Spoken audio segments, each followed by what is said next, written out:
Israel, Arab దేశాల మధ్య పెరుగుతున్న ఉద్రిక్తతల నేపథ్యంలో సిరియా అధ్యక్షుడు అహ్మద్ అల్ షరా తీవ్ర విమర్శలు చేశారు. గాజా యుద్ధం తర్వాత ఇజ్రాయెల్ దెయ్యాలతో పోరాడుతోందని, ఆ దేశం కొత్త శత్రువుల కోసం వెతుకుతోందని ఎద్దేవా చేశారు. దోహా ఫోరంలో ప్రసంగించిన అల్ షరా ప్రాంతీయ శాంతి, స్థిరత్వం కోసం సిరియా చేస్తున్న ప్రతిపాదనలను ఇజ్రాయెల్ తిరస్కరించిందని తెలిపారు. హమాస్ తో ఘర్షణను ఇజ్రాయెల్ ఇతర ప్రాంతాలకు విస్తరిస్తోందని, భద్రత పేరుతో తన దూకుడును సమర్థించుకుంటోందని విమర్శించారు. ఈ పరిణామాల మధ్య ప్రాచ్యంలో మరో పెద్ద యుద్ధానికి దారితీసే ప్రమాదం ఉందని విశ్లేషకులు ఆందోళన వ్యక్తం చేస్తున్నారు.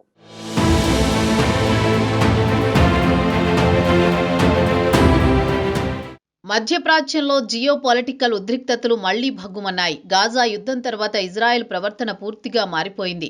ఇప్పుడు ఆ దేశం దెయ్యాలతో పోరాడే దేశంలా ప్రవర్తిస్తోంది అంటూ సిరియా అధ్యక్షుడు అహ్మద్ అల్ షరారా తీవ్రంగా ధ్వజమెత్తారు. ఖతార్లో జరుగుతున్న దోహా ఫోరంలో ఆయన చేసిన వ్యాఖ్యలు మధ్యప్రాచ్య రాజకీయాల్లో కొత్త చర్చలకు దారితీశాయి. గత ఏడాది తాను సిరియాలో అధికారం చేపట్టినప్పటి నుంచి ప్రాంతీయ శాంతి, స్థిరత్వం విషయంలో సిరియా ప్రభుత్వం సానుకూల సందేశాలు పంపుతున్నట్లు అల్ షరా తెలిపారు. ఉద్రిక్తతలను తగ్గించి మధ్యప్రాచ్యంలో స్థిరత్వాన్ని నెలకొల్పడానికి సిరియా సిద్ధంగా ఉందని ఆయన ప్రకటించారు. సిరియా ఈ ప్రాంతంలో సానుకూల భాగస్వామిగా ఉండాలని కోరుకుంటోందని ఆయన స్పష్టం చేశారు. అయితే ఇజ్రాయెల్ తన ప్రతిపాదనలను తిరస్కరించిందని అల్ షరా ఆరోపించారు. గాజా యుద్ధం తర్వాత ఇజ్రాయెల్ దెయ్యాలతో పోరాడుతోందని, ఆ దేశం కొత్త శత్రువుల కోసం వెతుకుతోందని ఆయన ఎద్దేవా చేశారు. హమాస్ ఉగ్రవాదులతో ఘర్షణను ఇజ్రాయెల్ కేవలం గాజాకు పరిమితం చేయకుండా ఇతర ప్రాంతాలకు విస్తరిస్తోందని విమర్శించారు. భద్రత పేరుతో ఇజ్రాయెల్ తన దూకుడును సమర్థించుకుంటోందని దుయ్యబట్టారు. సిరియా మాత్రం ఆ విధంగా ప్రవర్తించదని, శాంతియుత పరిష్కారాలకే ప్రాధాన్యమిస్తుందని చెప్పారు.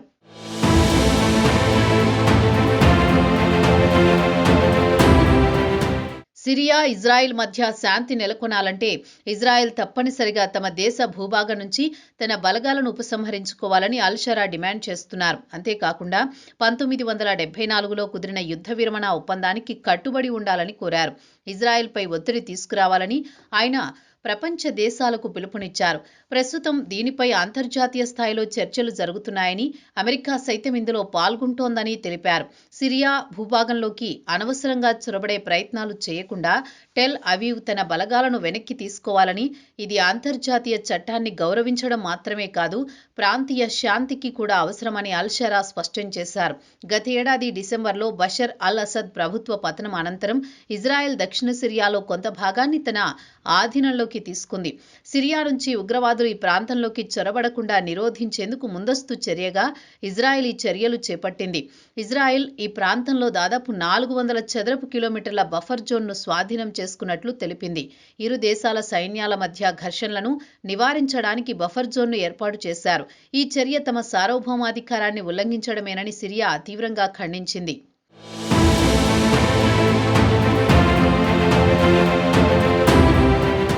అయితే ఇజ్రాయెల్ సైన్యం సిరియా భూభాగంలో కేవలం ఆక్రమణకే పరిమితం కాలేదు. సిరియన్ సైనిక స్థావరాలపై వందలాది వైమానిక దాడులు చేపట్టింది. ఈ దాడులకు ఇరాన్ మద్దతు ఉన్న మిలిటెంట్ గ్రూప్ ఉనికిని ఇజ్రాయెల్ కారణాలుగా చూపుతోంది. ఈ చర్యలను అంతర్జాతీయ వేదికలపై తీవ్రంగా విమర్శించినప్పటికీ ఇజ్రాయెల్ తన భద్రతా అవసరాలను చూపిస్తూ వాటికి న్యాయ సమ్మతతను తెచ్చే ప్రయత్నం చేస్తోంది. అయితే ఈ చర్యలతో సిరియా లోపల అస్థిరత పెరిగి ప్రజలు తీవ్ర అసౌకర్యానికి గురవుతున్నారనే విమర్శలు వస్తున్నాయి. సిరియాలో ఇరాన్ ప్రభావాన్ని తగ్గించడానికి ఈ దాడులు అవసరమని ఇజ్రాయెల్ వాదిస్తోంది. ఈ మొత్తం వ్యవహారంలో అమెరికా అధ్యక్షుడు ట్రంప్ ఇటీవల ఇజ్రాయెల్కు సూచనలు చేయడం సంచలనంగా మారింది. ఇక తాజాగా అమెరికా కూడా ఈ పరిణామాలపై దృష్టి పెట్టింది. మధ్యప్రాచ్యంలో ఉద్రిక్తతలు పెరిగితే ప్రపంచ ఇంధన మార్కెట్ల నుంచి అంతర్జాతీయ వాణిజ్య మార్గాల వరకు ఎన్నో రంగాల్లో ప్రభావం పడే అవకాశం ఉంది. కాబట్టి అమెరికా ఈ అంశంపై చర్చలకు దిగినట్లు అల్ షరా వెల్లడించారు. గతంలో అమెరికా అధ్యక్షుడు ట్రంప్ కూడా ఇజ్రాయెల్కు సిరియా వ్యవహారాల్లో మితిమీరిన జోక్యం అవసరం లేదు అంటూ సూచనలు చేశారని గుర్తు చేశారు. ఇది ఇజ్రాయెల్ దూకుడుపై అంతర్జాతీయంగా పెరుగుతున్న ఆందోళనలను ప్రతిబింబిస్తోందని విశ్లేషకులు చెబుతున్నారు.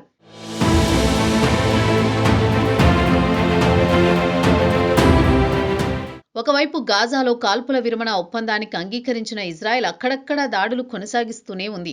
మరోవైపు సిరియా సరిహద్దుల్లో ఇజ్రాయెల్ తన సైనిక చర్యలు కొనసాగిస్తూ వస్తోంది. దీనివల్ల ప్రాంతీయ యుద్ధ భయాలు పెరుగుతున్నాయి. ఇజ్రాయెల్ తన వైఖరిని మార్చుకోకపోతే అది మరిన్ని అరబ్ దేశాలను ఈ ఘర్షణలోకి లాగే ప్రమాదం ఉందని విశ్లేషకులు హెచ్చరిస్తున్నారు.